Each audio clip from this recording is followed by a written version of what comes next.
Come in, dear. Good even, Goody Tyndale. Good even to thee, Mistress Kate. Welcome to the Farhallow Harvest Home celebration. The air is thick with spice and song. Will thee drink? Thank thee kindly, but not yet. I am here for Goodman Fenton's apples and cider. Thou art in good company. Forget not thy mask as thee enter. 'Tis tradition. I thank thee.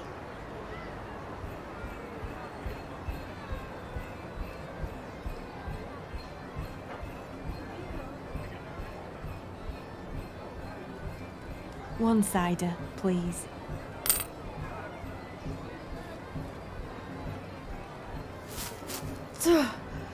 Thou hast frightened me. What dost thou mean by sneaking up upon me so? Thou movest without even a footfall.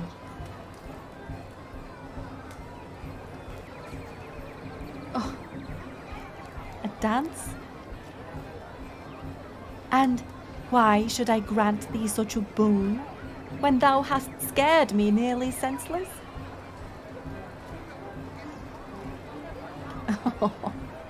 Art thou the finest dancer here? Somehow I doubt that.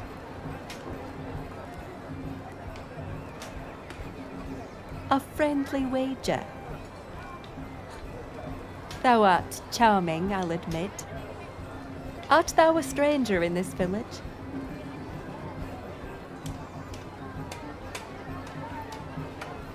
Yes and no?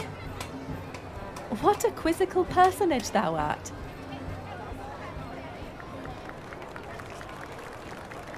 To satisfy my own curiosity, I will agree to a dance. One only.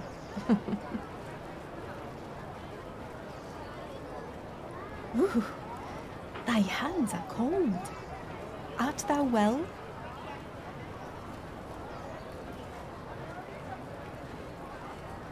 Very well.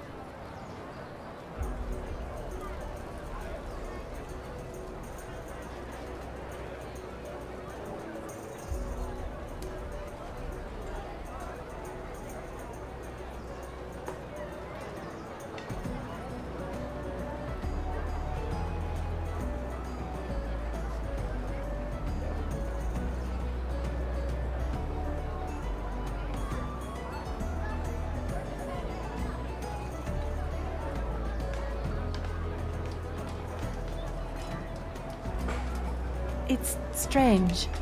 I could swear I've met thee before, but I know we have not. Why dost thou seem so familiar? But I know not thy voice, nor thy hands. Let me see thy face. Nay, you refuse. What is thy name, then? A nickname, even? Psh, that would be telling, droll creature. Indeed it would, which is why I ask. Make a pact with me, then. Let me guess who thou art. If I have not discovered thee by the end of the festival, I shall give thee a kiss. This idea comes rather swiftly to thee. But very well. A kiss it shall be, if I cannot uncover thy secret.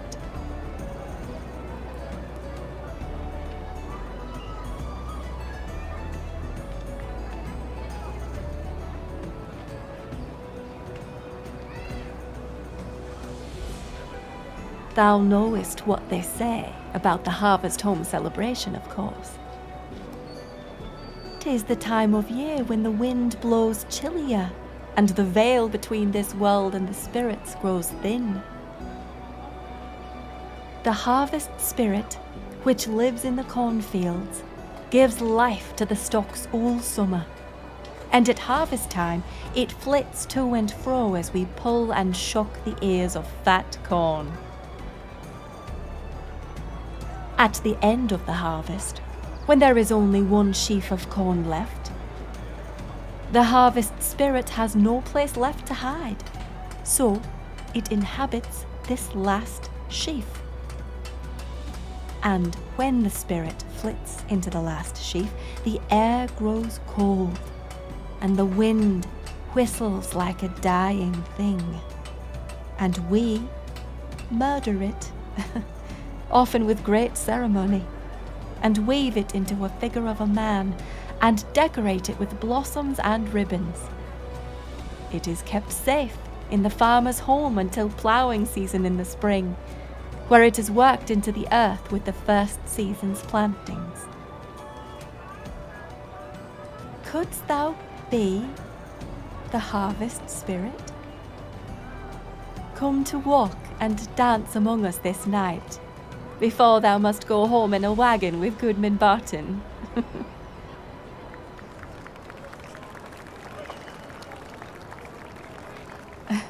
Nay. Nay to the harvest spirit, then. Ah, if I could but get a glimpse of thine eyes full on, I might know thee. Ah, well. Thy energy is unmatched.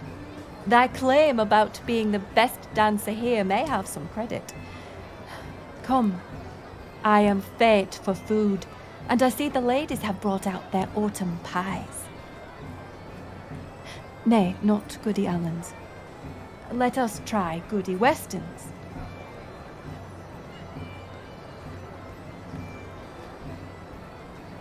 Two small pies, please, and 2 ales. My thanks.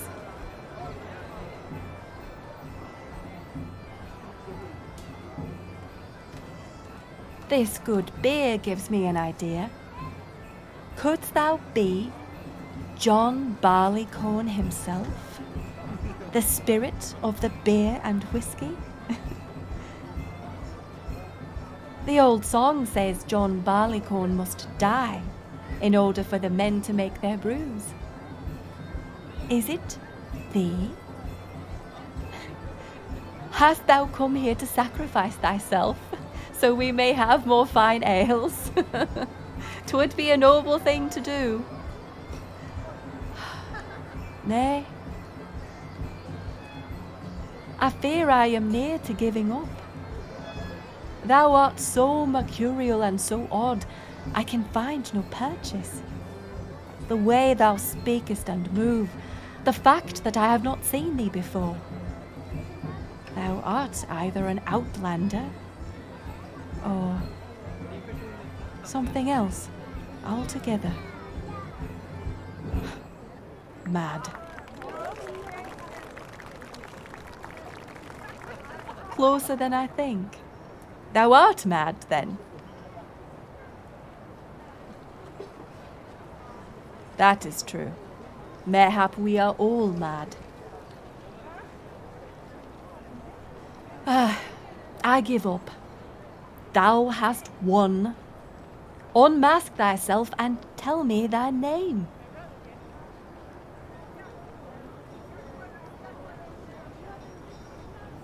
Oh, thy prize first. Very well. I cannot deny. Thy fingers on my chin are icy.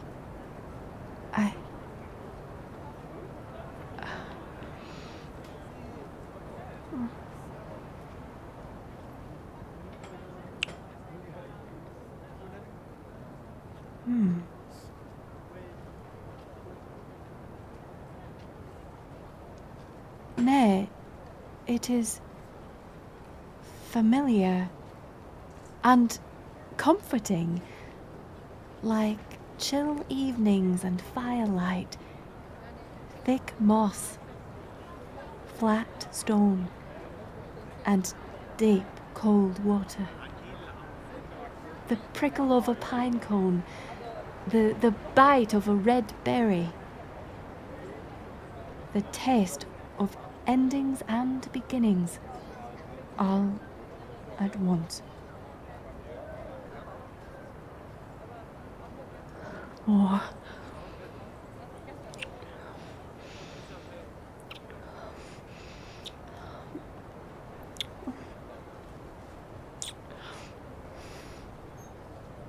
Oh, thy mask, please. I must know. I swear I know thee.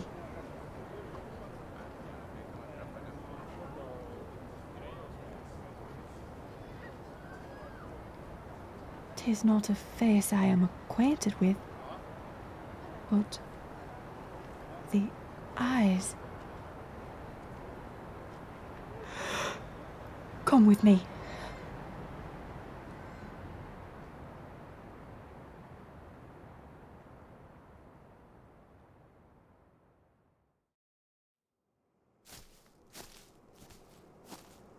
I don't understand. Why has thee come back, if not to take me? A visit? I know not if I am lucky or unlucky. Death has come to chat with me nigh on Samhain. Is it an honour or a curse? And from whence has thee learned to kiss a woman like that?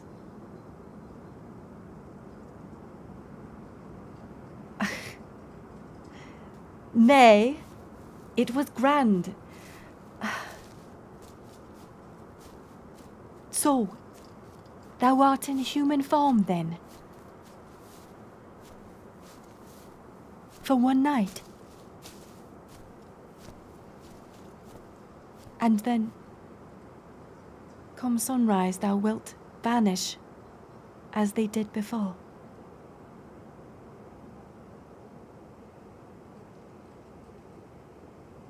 I see. I hesitate to express it, but I must confess that I miss thee at times, and long to be with thee, though not to leave this world yet.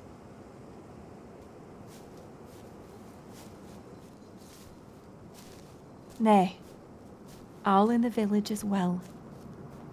Some years have passed, and I am a respected wise woman now, though a bit young.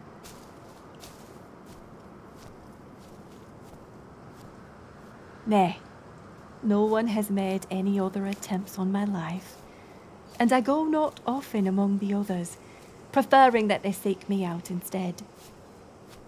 I make medicines and administer them to the sick and the dying.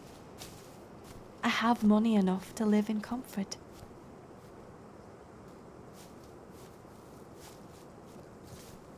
Nay, I did not take a husband, nor a lover.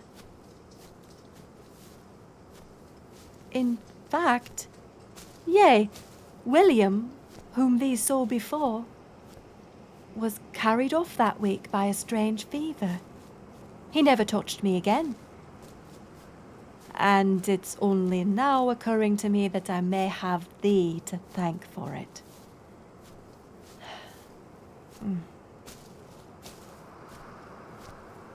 No, indeed. No children. But plenty of animals. My Stedry cat passed 2 years ago. He was a good boy.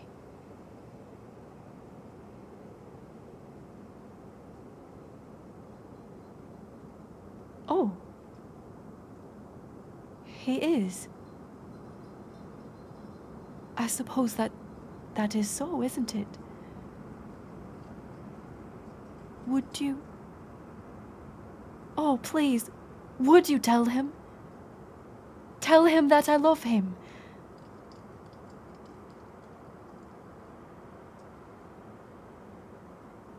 He says he loves me too. Good. Please pet him for me. He likes his head scratched between the ears.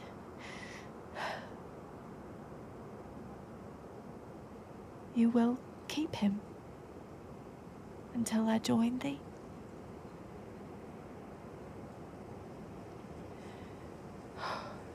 Thank thee.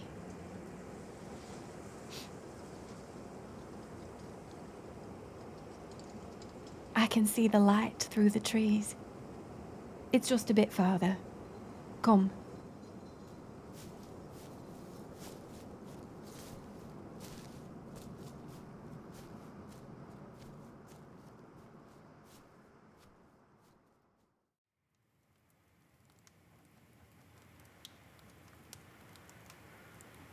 I am glad none of the other villagers caught on to thee, though I suppose thou mightest just vanish at the first sign of danger, or speak an ancient word and reduce everyone to dust. I am glad I get thee to myself.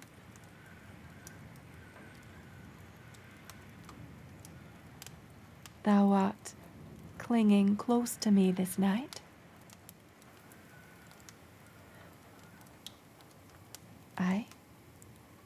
I do find this human form pleasing.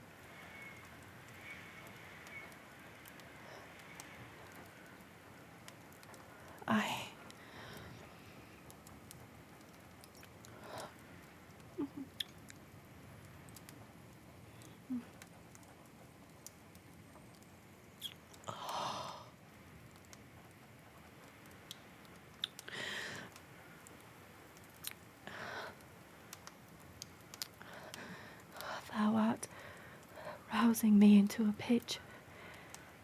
Is this thy intention?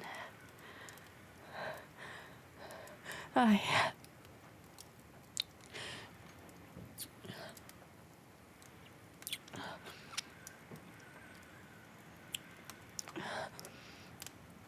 Nay. I am willing myself not to think about it. And only to experience it. Thou seemst to know exactly what I want.